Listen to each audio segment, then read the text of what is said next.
यानी चुनाव को देखकर ही बिहार सरकार काम में तेजी लाएगी। जिस दिन से हुकूमत मिली, प्रधानमंत्री नरेंद्र मोदी जी से सीखना चाहिए। वो जिस काम का शिलान्यास करते हैं उसका उद्घाटन भी करते हैं, वक्त से पहले काम को पूरा करते हैं। NHI के जितने प्रोजेक्ट हैं वो वक्त से पहले पूरे होते हैं, उसका इंसेंटिव देते हैं। तो काम में तेजी लाना चाहिए। इसका मतलब है कि उन्होंने स्वीकार किया कि काम में सुस्ती हो रही है। जहाँ तक सवाल है चुनाव का, चुनाव तो वक्त पर होंगे। भारतीय जनता पार्टी चुनाव को देखकर विकास का काम नहीं करती। भारतीय जनता पार्टी और उसके नेता नरेंद्र मोदी दिन रात मेहनत करते हैं, 24/7 मेहनत करते हैं। और बिहार सरकार हर काम सुस्ती से करती है। कोई पुल बनाएगी, उसका इतना टाइम हो जाएगा कि उसका रिवाइज एस्टिमेट होगा, उसमें पैसा देना पड़ेगा। अरे भई, आप इंसेंटिव दीजिए, जो वक्त से पहले बनाए उसको पैसा दीजिए। ये रिवाइज एस्टिमेट, ओवर एस्टिमेट, यही तो बिहार के अंदर होता है। तो चुनाव तो वक्त पे होंगे और जीतेंगे भी नरेंद्र मोदी जी, कोई शक नहीं है। जब महागठबंधन तो का जो पतवार चला रहे थे मांझी जी, वही नाव छोड़कर कूद गए हैं, तो इनकी पतवार कहाँ लगेगी ये वक्त बताएगा। 23 तारीख को विपक्षी दल की बैठक कर रहे हैं, बाहर से लोग बुला रहे हैं, और अपने गठबंधन में जो साथी थे वही इनको छोड़कर जा रहे हैं। तो क्या भविष्य होने वाला है।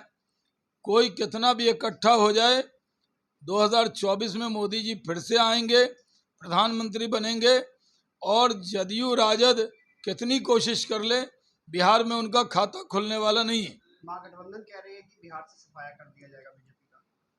हाँ, इसी तरह का बयान 2014 में भी महागठबंधन के नेता, जदयू राजद के नेता अलग अलग लड़ रहे थे, लेकिन बोल रहे थे। तो कितनी सीटें मिली थी। राजद की बिहार में कितनी सीटें हैं? 0 सीट जिनकी है वो कहेंगे कि बीजेपी को ख़त्म कर देंगे, और जिनको 2014 में 2 सीट मिली थी वो कहेंगे बीजेपी को ख़त्म कर देंगे। भारतीय जनता पार्टी इस बार 100% सीट जीतेगी अपने गठबंधन के साथियों के साथ। बिहार के अंदर हम 40 की 40 लोकसभा सीट जीतेंगे। बिहार के अंदर ताकत से काम हो रहा है। यहाँ सम्राट चौधरी जी की अध्यक्षता में हम लोग हर नेता। अब मेरा बिहार बदल रहा है, और अब मुजफ्फरपुर में महानगर जैसा सर्विस और ऑर्गेनिक वेजिटेबल्स, फ्रूट और डेयरी प्रोडक्ट्स 60 मिनट में मुफ्त होम डिलीवरी पाएं। नहीं दे पाऊँगा, आप मेरे को कितना भी वो कर लीजिए, सवाल नहीं पूछेंगे, तो ओवरऑल जानकारी मैं दोनों चीज़ का मैं बहुत वो ख्याल रखता हूँ। देखिए, मेरे को वही चीज़ों पे ही बोलना चाहिए जो मेरी हैसियत में है। जो मेरे लेवल का नहीं है मैं उस पर नहीं बोल रहा हूँ, है ना। सर माइक का भी बोल सकते हैं, बिना माइक में आ जाएगा, इसमें आ जाएगा। सवाल नहीं है सर, ओवरऑल बता देंगे कि ये अग्निवीर रैली जो है कब से कब तक और कौन-कौन लोग शामिल हैं। तो ये जो अग्निवीर का रैली है ये कल से 16 जून से शुरू है, और हमने इसकी प्लानिंग 28 जून तक की हुई है। वो इसलिए भी की है क्योंकि हम थोड़ा सा अपने पास में एक गुंजाइश रखना चाहते हैं कि कहीं मौसम के कारण कोई ऐसी बात हो और हम इसको संपन्न ना कर पाए। तो इस हिसाब से हमारा रैली का प्लान। कौन कौन से पद के लिए रैली होगी और इसमें कौन अभ्यर्थी शामिल होंगे? ये जो रैली है ये अग्निवीर कैटेगरी के लिए ही है, और अग्निवीर में जो जनरल ड्यूटी होते हैं, GD जिसको बोलते हैं, वो इसमें शामिल हैं। और इसमें अग्निवीर में एक टेक्निकल ट्रेड में आते हैं, उस टेक्निकल ट्रेड में SKT या क्लर्क्स के लिए जो वैकेंसी है उसके लिए भी खुला है ये। उसके बाद टेक्निकल ट्रेड में जो कैंडिडेट बाद में सिलेक्ट होने के बाद में हमारे इंजीनियर्स, सिग्नल ऐसे RT में जाएंगे, तो टेक्निकल ट्रेड के लिए भी है ये। और इसके अलावा जो हमारे ट्रेड्समैन कैटेगरी हैं वो ट्रेड्समैन कैटेगरी के लिए भी हैं।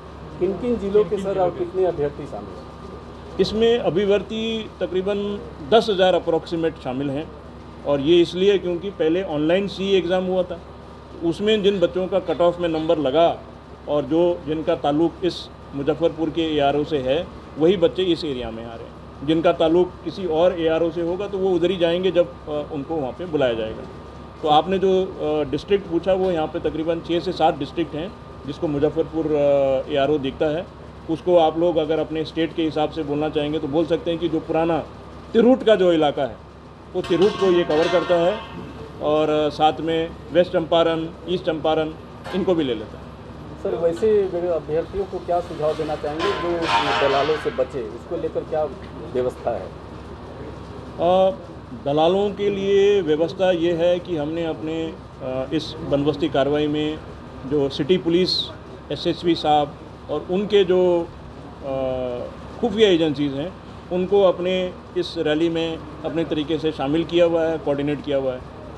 वो भी तजुर्बेदार हैं और उनको भी पता है कि ऐसे मौके पे टाउट किस तरीके से हरकत करते हैं, तो उन्होंने अपनी बंदोबस्ती कार्रवाई की हुई है। अभ्यर्थियों को क्या अपील रहेगी अभ्यर्थियों के लिए हादसे में ना आए? समय क्या है सर फिजिकल?